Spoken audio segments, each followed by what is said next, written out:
짜잔! 여러분 안녕하세요. 오늘 체육 수업은 5가지 챕터 기억나나요?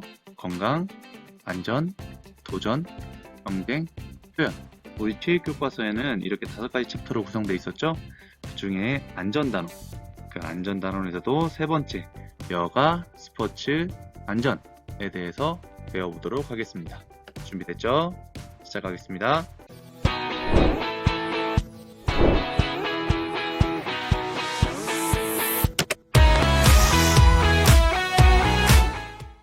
자, 이 여가 스포츠 안전 단원에서도 총 5가지의 단원으로 구성되어 있네요. 자, 첫 번째, 오늘 할 내용인 수상 활동 안전. 두 번째, 야외 체험 활동 안전. 세 번째, 겨울철 야외 활동 안전. 네 번째, 산행 활동 안전. 다섯 번째, 자전거 타기 안전. 여가 스포츠 안전에 대해서 우리가 먼저 크게 한번 보고 시작을 하도록 하겠습니다. 여가 스포츠 안전이란 하기 전에 우리 여가라는 단어에 대해서 한번 알아볼까요? 사전적 의미로는 일이 없어 남는 시간이라고 나와 있네요. 근데 우리가 좀 딱딱하잖아요, 그죠? 우리가 흔히 여가를 뭐라고 말하냐? 일이나 공부에서 벗어난 자유로운 시간.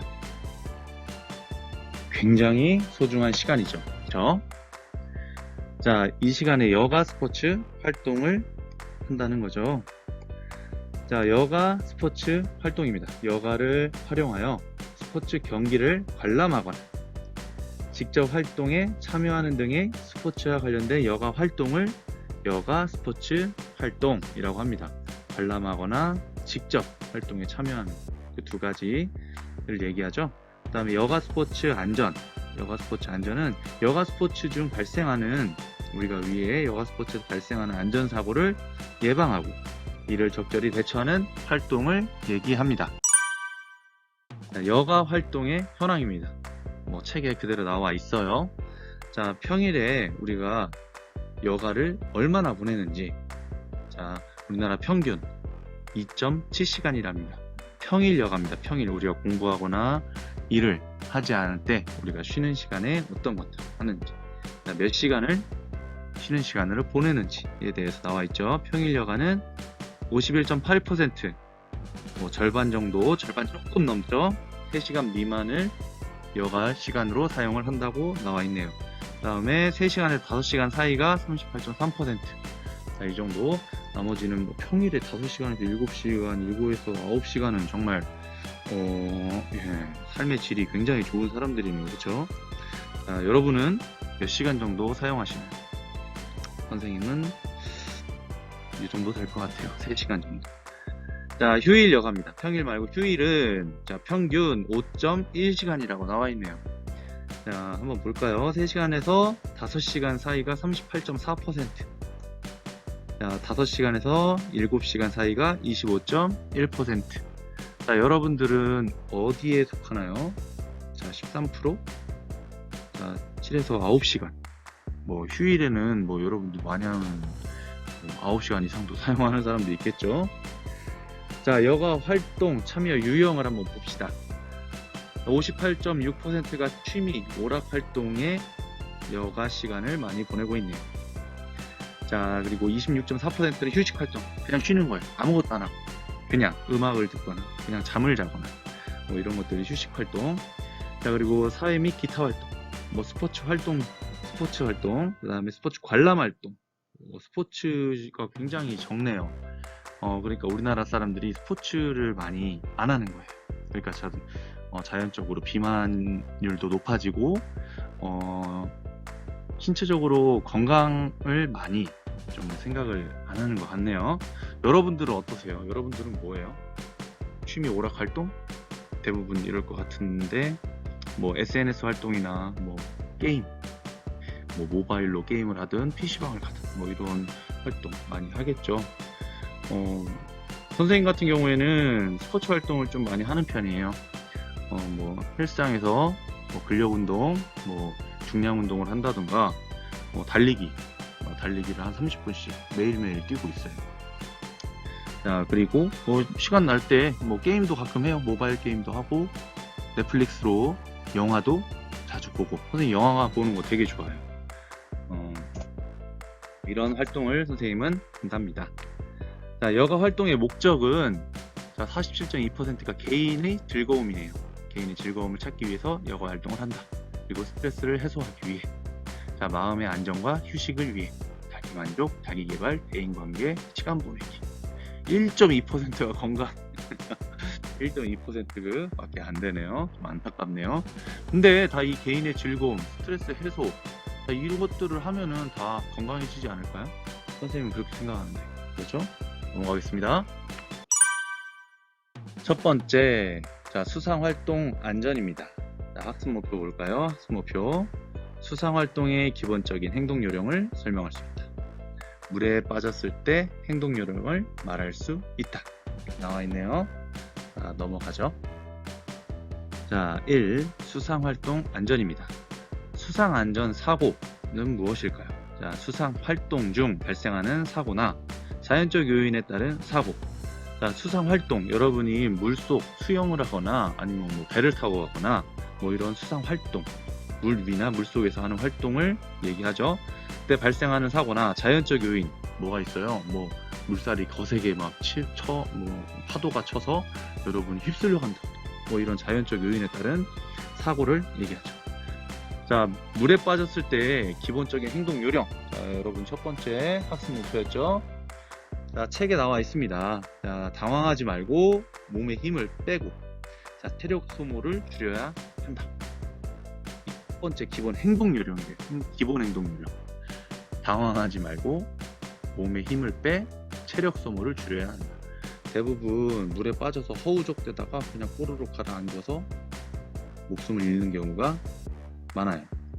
그리고 구해주러 가는 사람들도 체력이 소모돼서 뭐 그런 경우가 있죠. 체력 소모가 돼서 다른 사람을 구해주고 자기는 죽고 뭐 이런 경우가 있어요. 물귀신이 이 사람을 데려가려다가 이 사람을 살려 보내버리니까 구해준 사람이라도 데려가자 해서 구해준 사람을 데려간다, 뭐 이렇게도 얘기를 하던데, 뭐 믿거나 말거나.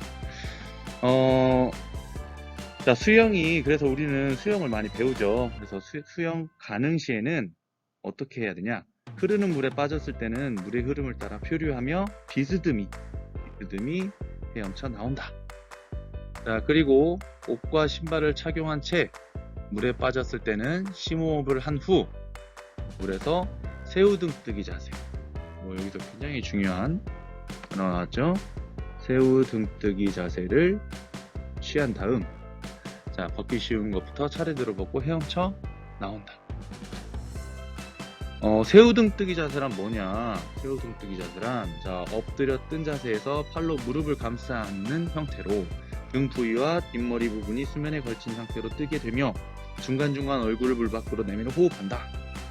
체온을 유지하고 물에서 버티는 시간을 최대로 할 수 있다 라고 나와 있는데, 대체 이게 뭔 소리냐? 이겁니다. 자, 여러분들 생존 수영 초등학교 때 배웠나요? 요즘에 다 이 생존 수영을 한다고 하던데 4학년 때부터 한다고 하더라고요. 선생님 때는 이런 게 전혀 없었어요. 참 요즘에는 진짜 이런 게 있어서 정말 좋은 것 같아요. 여기 보면 오늘도 생존 수영, 새우등뜨기, 새우등뜨기, 새우등을 만드는 거겠죠. 새우등을. 자, 어떤 때에 사용을 하냐? 잔잔한 물에 빠졌을 때 또는 쥐가 났을 때, 근육이 경련이 와서 발을 저을 수가 없어. 자, 그럴 때 새우등뜨기를 한다고 합니다. 자, 여기 다시 한번 읽어볼까요? 자, 물속에서 새우처럼 등을 둥글게 하여 뜨는 방법. 자, 가슴 깊이 정도의 물에서 공기를 많이 들이마시고 조용히 얼굴을 물속에 담그며, 자, 눈을 뜨고 바로 밑을 본 후 발바닥을 뗍니다. 이때 시선은 풀을 바닥에 두어 얼굴이 충분히 물에 잠기도록 하고, 몸이 물에 뜬 다음에는 턱을 당기고 다리를 구부려서, 턱을 당긴다는 거는 턱을 목에 붙이는 거예요. 목에. 이게 턱을 당긴다는 뜻이에요. 자, 무릎이 가슴에 닿도록 하여 양손으로 양 다리를 잡습니다. 이때 신체 흔들림이 안 힘들 때까지 기다렸다가 팔로 껴안도록 해야 합니다. 그냥 몸에 힘을 빼고 몸을 둥글게 만들으라는 거네요. 그러면은 이 등 부분이 뜬다는 거죠. 새우 등처럼 몸을 둥글게 만들면 뜬다. 자, 그렇게 했을 때 몸을 이제 계속 이러고만 있으면 안 되죠. 호흡해야 됩니다. 호흡. 자, 이런 것들이 있네요. 다양한 것들이 있지만 가장 대표적인 게 이 새우등 뛰기. 여러분 배운 적 있나요?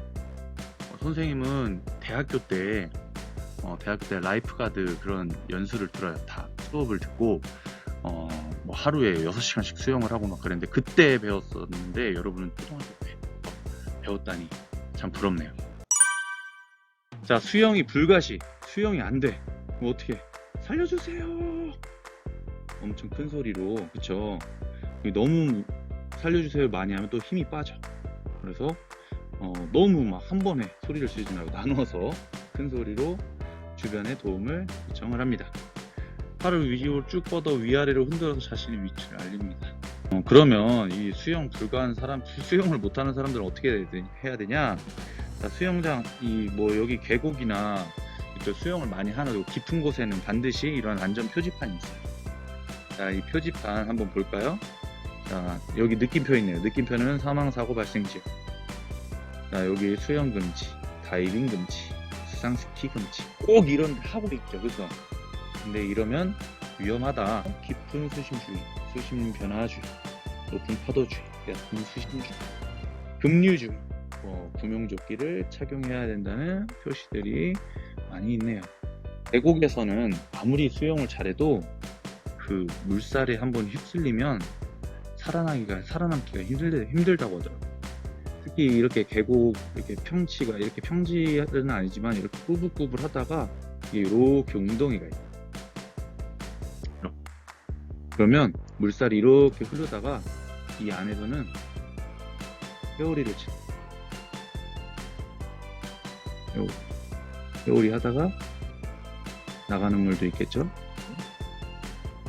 근데 여기에 사람이 한번 이렇게 막 야 하고 놀고 있다가 여기 한번 쑥 빠지면 이 안에서 회오리를 친대요. 못 빠져나오겠죠. 못 빠져나와요. 이게 얕으면 상관없는데 사람이 진짜 이렇게 빠져버린다 그러면 절대 못 빠져나온대요. 그래서 이때 뭐 도움을 요청을 해야 되는데 선생님 초등학교 때도 친구 한 명이 이런 식으로 목숨을 잃게 돼서 굉장히 놀랐던 적이 있어요. 그래서 계곡할 때는 좀 굉장히 좀 주의하는 편이에요. 자, 여러분도 진짜 계곡에서는 정말 조심하셔야 돼요. 깊은 계곡에서는 특히나 혼자 놀면 절대 위험하다. 자, 수상활동 안전사고 발견 시 행동 요령입니다. 첫 번째, 즉시 인명구조 요원 및 주변 사람에게 큰 소리로 위급함을 알린다. 자, 주변 사람에게 알리는 거죠. 그리고 가장 중요한 신고, 빨리 신고해야 돼요. 자, 그리고 더 중요한 절대로 물에 직접 뛰어들어 구조하지 않는다. 아까 선생님이 우스갯소리로 얘기했지만 그런 경우가 굉장히 많아요. 예전에 몇 년 전에도 아들하고 가족끼리 여행을, 뉴스에서 나온 얘기예요. 가족끼리 놀러를 갔는데 아들이 빠진 거야. 아들이 빠져서 살려주세요 이렇게 했었는데 아들이 빠져 있어. 아빠 어떻게? 당연히 아빠 다이빙 하죠. 그래서 막 가서 근데 이 물에 빠진 사람 왜 뭐가 어렵냐, 그냥 데리고 나오면 되지. 근데 물에 빠진 사람은 아무것도 안 보인답니다. 볼 거, 사람 머리도 사람으로 안 보이고 구하러 온 사람으로 보이지 않고 그냥 지푸라기, 그냥 잡을 거로만 생각을 해서 그 사람을 잡고 눌러서 자기가 나가려고 무조건 하려고 한답니다. 이미 사람이 아니야 거기는. 그래서 보통은 인명구조 하는 사람들은 기다린답니다. 옆에서 둥둥 떠서 여기서 사람들이 살려주세요, 살려주세요 하고 있으면은 여기서 조용히 보고 있답니다. 뭉둥 떠서 보고 있다가 이 사람이 기절했어 하면 가서 데리고 와서 인공호흡 CPR 이렇게 한다고 합니다. 그러면 아빠 얘기하다가 그 아빠가 어떻게 됐냐, 결국은 그 아들을 살리고 아빠는 목숨을 잃었습니다. 굉장히 안타깝죠, 그죠? 그런 일이 여러분한테는 절대 없길 바랍니다. 자, 직접 물에 뛰어드는 것은 정말 뭐 아무것도 없어 최후의 수단인데 이건 죽을 각오로 해야 된다는 거예요. 자, 그럼 어떻게 해야 되냐? 물에 뜨는 물건, 튜브, 나무, 판자, 공 등을 던져주거나 장대나 막대기, 로프 등을 던져줍니다. 그래서 여러분들 물놀이 가면은 일단 튜브, 인명 구조 튜브가 있어요. 그 공기로 된 게 아니라 물에 뜨는 그런 재질로 된 게 있어요. 플라스틱으로. 그게 어디 있는지부터 여러분들 확인하고 물놀이를 해야 된다는 거예요. 알겠죠? 자, 그리고 구조 후에는 체온 저하를 방지하기 위해 젖은 옷을 벗기고 마른 옷이나 수건 등으로 따뜻하게 해줍니다. 저체온증을 예방하는 거죠. 생명의 옷, 구명조끼 착용법입니다. 자신의 신체에 맞는 구명조끼를 선택합니다. 여기 보면은 3줄짜리는 성인용, 또 2줄짜리는 아동용 이렇게 돼 있더라고요. 그래서 여러분 신체 사이즈가 어느 정도에 따라서 선택을 하시면 되고, 가슴 조임줄을 푼다, 풀면 되고, 구명조끼를 몸에 걸친다, 가슴 단추를 채운다. 2인 1조, 그렇죠. 혼자 하면 안 돼요. 2인 1조로 가슴 조임줄을 잡아 당겨준다. 뒤에서 어떻게 당겨주냐? 세게, 엄청 세게. 이거 이렇게 써도 되나? 엄청 강조를 해서 세게입니다. 세게. 몸이 막 호흡이 막 좀 어려울 정도로 세게 해줘야 돼요. 자, 생명줄을 사이로 뺀다.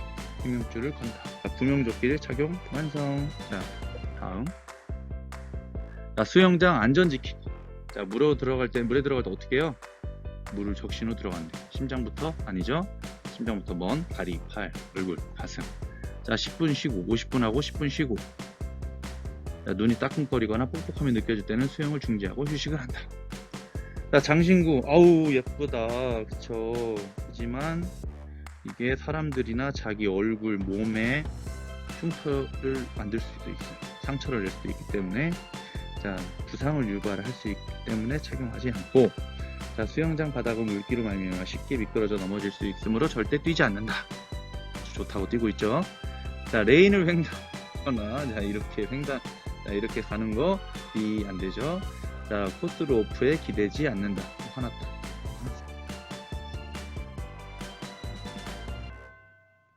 화났어. 자, 물에 들어가기 전에 최소 5에서 10분 동안 준비 운동을 해야 한다. 뭐 이렇게 하는 사람 없겠지만 그래도 조금이라도 몸을 풀고 들어갈 수 있도록 하세요. 수영장 안전 지키기. 자, 초보자는 자신의 가슴 높이보다 깊은 곳에서 수영하지 않는다. 근육 경련, 이게 쥐죠. 쥐가 났을 때 심호흡을 한 후 천천히 다리를 주물르면서 이게 쥐가 나면 무지하게 아픈데 이럴 시간은 없어요. 하여튼 소리를 질러서 자기가 위급함을 알리는 게 최고 중요합니다. 자, 갑자기 빠르게 헤엄을 치거나 한 곳에서 오래 머무르지 않고 자신의 체력과 능력에 맞게 수영을 합니다. 자, 야외 수상활동 안전 지키기. 자, 활동 전 일기예보를 점검하고 활동 중에 현지 기상 변화를 수시로 확인하고, 자, 바닷가에서는 너울성 파도, 이한류. 자, 이한류 이따가 알려줄게요. 연안류가 발생하는 장소가 아닌지 사전에 파악하여 대비한다. 구명조끼는 활동 중 반드시 계속 착용해야 한다라고 되어 있네요. 이번에 야외 수상활동 안전 지키기에 대해서 알아봅시다. 자, 그림 3개가 있죠. 자, 수심을 모르는 곳에서 함부로 뛰어들지 않는다. 얘가 안돼 하고 있죠. 안돼. 자, 자신의 수영 능력을 과신하지 않는다. 저기까지 갈 수 있어 뭐 이러는데 옆 사람이 괜히 뚱하고 쳐다보죠. 위험한데 이러고. 자, 독성 해파리가 출몰하는 곳에서, 자, 긴 소매옷과 긴 바지를 입고 활동한다. 옆에 보면 이한류. 아까 이한류는 이따가 설명해 준다고 했었죠? 이한류가 뭐냐? 자, 해안으로 밀려오던 파도가 갑자기 먼 바다 쪽으로 빠르게 되돌아가는 해류. 폭이 좁고 유속이 빨라 매우 위험하며 수심이 완만히 깊어지는 해변에서 자주 발생한다. 빠르게 되돌아가는 해류. 여기에 한번 휩쓸리면 먼 바다까지 그냥 하이패스로 쭉 간다고 합니다. 여러분들 바닷가에서 물놀이 할 때는 꼭 조심하셔야 합니다. 정리하기입니다. 정리하기. 정리하는 단계. 학습 목표 첫 번째 뭐였죠? 학습 목표 1번. 수상활동의 기본적인 행동 요령을 말할 수 있다. 자, 물에 빠졌을 때 기본적인 행동 요령 뭐였죠? 당황하지 말고 몸에서 힘을 빼 뭐를 줄여야 한다. 자, 이게 1번입니다. 그리고 수영이 가능할 때는 흐르는 물에 빠졌을 때는 물의 흐름에 따라 표주하며 어떻게 헤엄쳐 나온다. 이게 2번입니다. 뭐가 1, 2번이냐? 여러분이 출석 과제 답을 적어 보내야 합니다. 자, 옷과 신발을 착용한 채 물에 빠졌을 때 심호흡을 한 뒤 물에서 어떤 자세 3번 어떤 자세를 취한 다음 걷기 쉬운 것부터 차례로 걷고 헤엄쳐 나온다 라고 아까 배웠었죠. 자, 수영 불가 시에는 살려주세요 라고 크게 소리쳐서 주변의 도움을 청한다. 자, 소리쳐서 주변의 도움을 청하는 게 가장 중요하다 라고 배웠었죠. 자, 두 번째 학습 목표 익수자. 이 익수자는 물에 빠진 사람을 얘기한다. 자, 익수자 발견 시 행동 요령을 말할 수 있다. 두 번째 학습 목표였죠. 자, 아까 배웠었어요. 안전사고 발견 시 행동 요령. 첫 번째, 자, 인명구조 요원 및 위급사항을 알린다.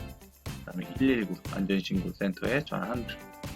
절대로 물에 뛰어들지 않는다. 그렇죠? 물에 뛰어들면 어떤 각오로 뛰어들어라? 그렇지. 내 목숨도 내놓을 각오라고 뛰어들어야 된다고 했습니다. 자, 그리고 네 번째 행동 요령 뭐라고 했었죠? 자, 아까 몇 번까지 했었죠? 자, 3번까지 했었죠? 예, 4번. 자, 5번 구조 후에는 젖은 옷을 벗기고 마른 옷을 그리고 수건으로 따뜻하게 감싸준다 라고 배웠습니다, 여러분. 자, 기억 안 나면 앞으로 돌아가서 한 번 더 확인해 보세요. 자, 다음 시간에는 야외 체험 활동 안전에 대해서 배워보겠습니다. 자, 기타 자세한 질문들은 제 선생님 카톡 아이디와 이메일 셰프쌤이죠. 자, 이거 셰프쌤이 왜 셰프쌤이냐고 물어보는 친구도 많은데 선생님 전에 학교에 있을 때 친구가 선생님 별명을 셰퍼트 닮았다고 해서 이 셰퍼트 강아지 종이죠. 강아지라고 하긴 너무 큰데 셰퍼트 플러스 쌤. 여러분 다음 시간에 만나고요. 안녕.